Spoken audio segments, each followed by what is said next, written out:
University అధికారులు only suspension మాత్రమే చేశారు. అదేవిధంగా ఈ ఆర్ఎస్ ప్రసన్న కుమార్ మా పైన ఆరోపణలు చేసిండు కదా, పాపం ఆయన తెలిసి చేసిండో తెలియక చేసిండో మొత్తం తప్పు చేసిండు. మాలాంటి వ్యక్తుల యొక్క వ్యక్తిత్వాన్ని కించపరిచిండు, అవమానపరిచిండు.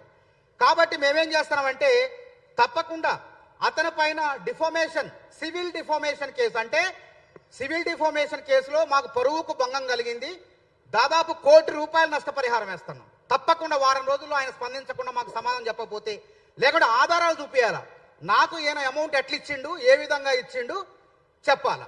మళ్ళీ అంతేకాకుండా మేమంట యూనివర్సిటీ నుంచి పోయి అక్కడ ధర్నా చేసిన వాళ్ళం పెయిడ్ బ్యాచ్ అని చెప్పి ఆయన స్పష్టంగా వీడియోలో మాట్లాడి, మనం ఇదే ప్రెస్ క్లబ్లో మాట్లాడిండు.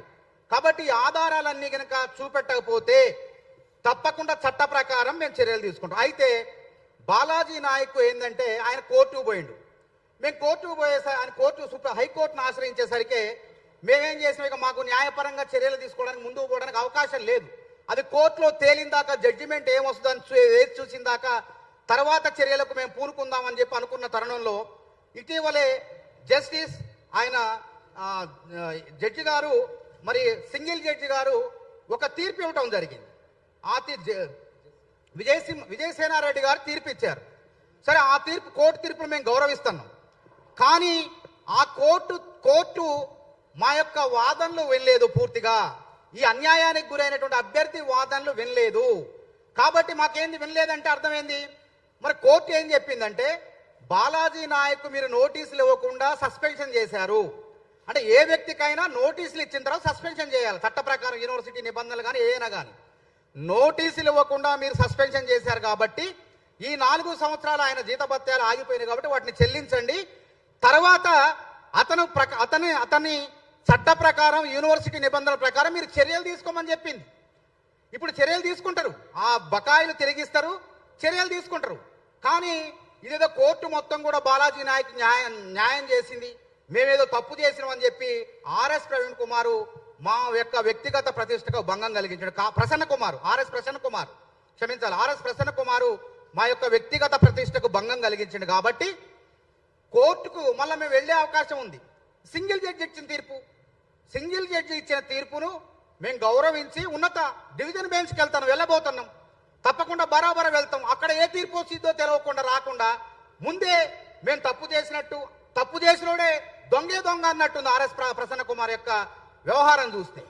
కాబట్టి అసలు మేమేమంటున్నామంటే ఈ సర్టిఫికెట్ సృష్టించింది ఎవరు? ఈ నకిలీ సర్టిఫికెట్ను సృష్టించి యూనివర్సిటీని, కేంద్ర ప్రభుత్వాన్ని, యూజీసీని మోసం చేసింది ఎవరు? ఇది తేలాల. కాబట్టి ఈ కేసు మేము ఎప్పుడో 2022లో ఫిర్యాదు చేసినాం. మళ్ళీ రాజేంద్ర నగర్ పోలీస్ స్టేషన్కి పోతాం. ఈలోపు యూనివర్సిటీ అధికారులను కూడా చర్య తీసుకోమని చెప్పింది కోర్టు. కాబట్టి యూనివర్సిటీ అధికారులు కూడా వెంటనే అతని పైన విచారణ జరిపి, ఆధారాలు కళ్ళ ముందున్నాయి, స్పష్టంగా అతని పైన చర్యలు తీసుకోవాలా, చట్ట ప్రకారం ఏం చర్యలు తీసుకోవాలా, ఉద్యోగులను తీసేయాలా. ఈ చట్టంలో ఉన్నది. ఫోర్జరీ కానీ నకిలీ పత్రాలు పెట్టి ఉద్యోగం సంపాదిస్తే అతను ఉద్యోగం నుంచి ఊడబీకమని చెప్పి చట్టం చెప్తుంది, బిఎన్ఎస్ చట్టం చెప్తుంది. కాబట్టి ఆ చట్ట ప్రకారం చర్యలు తీసుకోవాలి. అదేవిధంగా ఇక్కడ అతను ఏంటంటే సహజ న్యాయ సూత్రాలకు లోబడి చర్యలు తీసుకోమన్నది. సహజ న్యాయ సూత్రాలు అంటే ఏంటి? అతను తప్పు చేసి కోర్టు చెప్పలే, మరి ఆ జడ్జి గారు ఎందుకు చెప్పలేదు ఏందో మాకైతే తెలియదు. కానీ జడ్జి గారు స్పష్టమైనటువంటి తీర్పు రాలేదు కాబట్టి మాకు న్యాయం కావాలని చెప్పి మళ్ళీ డివిజన్ బెంచ్ను మేము ఆశ్రయించబోతున్నాం. ఇంకొక విషయం, ఈయన ఎంత పెద్ద మోసగాడంటే ఆర్ఎస్ ప్రసన్న కుమారు, ఇతను కృషి విజ్ఞాన కేంద్రం అని ఇదే వెటనరీ యూనివర్సిటీ సంబంధించినటువంటి దానికి ప్రోగ్రామ్ డైరెక్టర్గా ఉన్నాడు. ప్రోగ్రామ్ డైరెక్టర్గా ఉంటే యూనివర్సిటీ అధికారుల సంబంధం లేకుండా, ఎటువంటి అనుమతులు లేకుండా అత్త సొమ్ము అల్లుడు దానం చేసినట్టు మొరాన్ని, మట్టి ఉంటుంది కదా, ₹1 కోటి మట్టిని అక్రమంగా అమ్ముకున్నాడు. అది ఫిర్యాదులు పోగా యూనివర్సిటీ అక్కడ ఉన్నటువంటి ప్రజాప్రతినిధులు వీళ్ళు ఫిర్యాదు చేస్తే, వాళ్ళు ఎంక్వైరీ చేస్తే విజిలెన్స్ కూడా విచారణ జరిపి చివరికి మొన్న ఏం చేసిందంటే, నువ్వు తప్పు చేసి ₹10 లక్షలు చెల్లించాల్సిందే ఈ నష్టానికి అని చెప్పి విజిలెన్స్ వాళ్ళు రిపోర్ట్ ఇచ్చారు. ఈయన కూర్చొని శుద్ధపూస లెక్క మాట్లాడుతాడు. అదేవిధంగా ఈ ఆర్ఎస్ ప్రసన్న కుమార్ ఎంతటి ఘనాపాటి అంటే అసలు ఎంత విచిత్రమైన వ్యక్తిత్వం చూడండి. వెంకటరమణ అనేటువంటి ప్రొఫెసర్ ఉన్నాడు ఒక ఆయన మీద అనేక ఆరోపణలు ఉన్నాయి. ఒక మహిళ తనను లైంగికంగా వేధిస్తాడు అని చెప్పి ఫిర్యాదు చేస్తే యూనివర్సిటీ యంత్రాంగం సస్పెండ్ చేసింది ఆయన్ని. అది తప్ప చట్ట ప్రకారం ఆమె నన్ను ఇట్లా వేధిస్తాడని ఆధారాలు పెట్టి ఫిర్యాదు చేస్తే అధికారులు సస్పెన్షన్ చేశారు. అతన్ని వెనకేసుకోవచ్చు. ఒక మహిళకు, ఒక గిరిజన మహిళకు, అది కూడా ఒక గిరిజన లంబాడీ బిడ్డకు మరి లైంగిక వేధింపులకు గురి చేస్తే వెంకట్రమణ అనేటువంటి ప్రొఫెసర్ను యూనివర్సిటీ యంత్రాంగం ఉన్న నిబంధనల ప్రకారం సస్పెన్షన్ చేస్తే అది తప్పు, మా కులానికి అన్యాయం చేసిన కుల ప్రస్తావన తీసుకొస్తాడు. ఆడున్నది బీసీ వైస్ ఛాన్సలర్ ఉన్నాడు, రిజిస్ట్రార్ ఉన్నాడు. కులానికి ఏం సంబంధం? నువ్వు నేరం చేసినవా లేదా? నువ్వు ఒక మహిళను, నీ కింద పనిచేసేటువంటి కింద ఉన్నటువంటి మహిళను, లంబాడీ మహిళను వేధిస్తే నేను సస్పెన్షన్ చేశారు. దాన్ని వెనకేసుకొని రావటం, ప్రసన్న కుమార్ మరీ ప్రెస్ క్లబ్కి వచ్చి, ఈ సోమాజీ కూడా ప్రెస్ క్లబ్కి వచ్చి ప్రెస్ మీట్ పెట్టడం ఇంతకన్నా సిగ్గుచేటు ఇంకోటి ఉంటుందా? అంతేకాకుండా ఆ మహిళ పరువుకు భంగం కలిగే విధంగా ఆమె పేరుని వ్యక్తం చేసిండు. సోయన్నోడు, బుద్ధున్నోడు, డాక్టరేట్ చేసినోడు, అసోసియేట్ ప్రొఫెసర్ స్థాయి ఉన్నది కూడా అక్రమం వల్ల. అది కూడా చెప్తా మీకు. ఆ స్థాయికి ఎదిగినోడు విలేకరుల సమావేశంలో ఒక మహిళ నన్ను లైంగిక వేధించారని చెప్పి ఫిర్యాదు చేస్తే ఆ మహిళ పేరుని తీసుకొచ్చి విలేకరుల సమావేశంలో బహిరంగపరిచి ఆ అమ్మాయి పరువు ప్రతిష్టలకు కూడా భంగం కలిగించిండు. కాబట్టి ఆ మహిళ, ఆ స్త్రీ, మేమందరం కలిసి రేపు ఆర్ఎస్ ప్రసన్న కుమార్కి legal notice, civil defamation case కింద అతని లీగల్ నోటీసులు ఇస్తాం.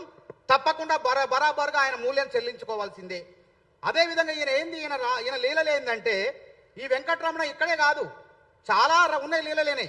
ఈయన ఎక్కడ ఉద్యోగం చేసినా అనేక వివాదాలు, అమ్మాయిల్ని ఇబ్బంది పెట్టడం, వేధించడం, ఇవన్నీ ఉన్నాయి. ఉమ్మడి రాష్ట్రంలో జరిగిన సంఘటనలు ఇవన్నీ కూడా. ఇతను వెంకటరమణ ఈయన చర్యలు తట్టుకోలేక ఆయన భార్య చనిపోయింది, ఆత్మహత్య చేసుకున్నది. ఏనే కారణం అని చెప్పి ఆ రోజు పెద్ద ఎత్తున వార్తలు వచ్చినాయి, పెద్ద ఎత్తున దుమారం రేగింది. ఆ రోజు పెద్ద ఎత్తున పేపర్ కటింగ్స్ కూడా మేము తీసుకొస్తాం. ఆయన అట్లాంటి వ్యక్తి మళ్ళీ పునరావృతం చేస్తూ ఒక గిరిజన బిడ్డను లైంగికంగా వేధిస్తే అది న్యాయమా? ఈ ఆర్ఎస్ ప్రసన్న కుమార్కి బుద్ధి ఉందా? ఒక అమ్మాయి పేరును బయటపెట్టి తర్వాత ఆయన అంతా అక్కడ ఒక నీచుడైనటువంటి అసిస్టెంట్ ప్రొఫెసర్ని వెనకేసుకు రావటం వెనక ఏం మతలబు ఉందని చెప్పి సందర్భంగా నేను ప్రశ్నిస్తున్నా. ఇంకొకటి, ఈయన ఎంత శుద్ధపోసంటే ఎన్ని అక్రమాలు బీఆర్ఎస్ పార్టీలో ఉన్నప్పుడు వాళ్ళని ఆసరా చేసుకొని, ఇంకోటి ఏంటంటే వాస్తవం 100% వాళ్ళ అన్న ఐపీఎస్గా ఉన్నప్పుడు వాళ్ళ అన్న పలుకుబడిని ఉపయోగించుకొని అక్రమాలు చేసిండు. ఏ విధంగా చేసిండంటే, ఈయన నియామకం ఎట్లా జరిగింది? న్యూట్రిషన్ విభాగంలో ఈయన అసిస్టెంట్ ప్రొఫెసర్, న్యూట్రిషన్ విభాగంలో అసిస్టెంట్ ప్రొఫెసర్ అయితే అందులోనే ఈయన ప్రమోషన్ పదోన్నతి ఎందులో పొందాలా?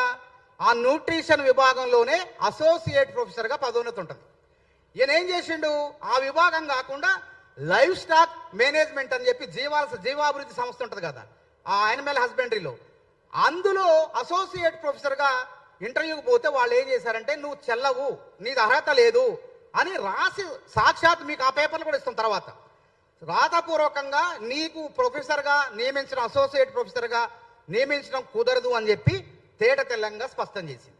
అప్పుడు శ్రీ వెంకటేశ్వర విశ్వవిద్యాలయం పరిధిలో ఉంది, వెటర్నరీ పివి నరసింహరావు యూనివర్సిటీ లేదు. అక్కడ ఉన్నటువంటి ఐఏఎస్ అధికారు ఎవరో ఉంటే ఆయన్ని ఆర్ఎస్ ప్రవీణ్ కుమార్ పలుకుబడితో నిబంధనలకు విరుద్ధంగా అసోసియేట్ ప్రొఫెసర్గా పదోన్నతి పొందిండు. తర్వాత ఈ గుట్టు మొత్తం నాకు తెలిసింది ఏంటంటే, ఈ సర్టిఫికెట్లు నకిలీ దందాల మొత్తం వెనక కూడా ఈయన హస్తం ఉందని చెప్పి మాకు సమాచారం అందింది. కాబట్టి ఈ బాలాజీ నాయక్ గూడుపుటాని మొత్తం కూడా బయటకు వచ్చిందని భయపడి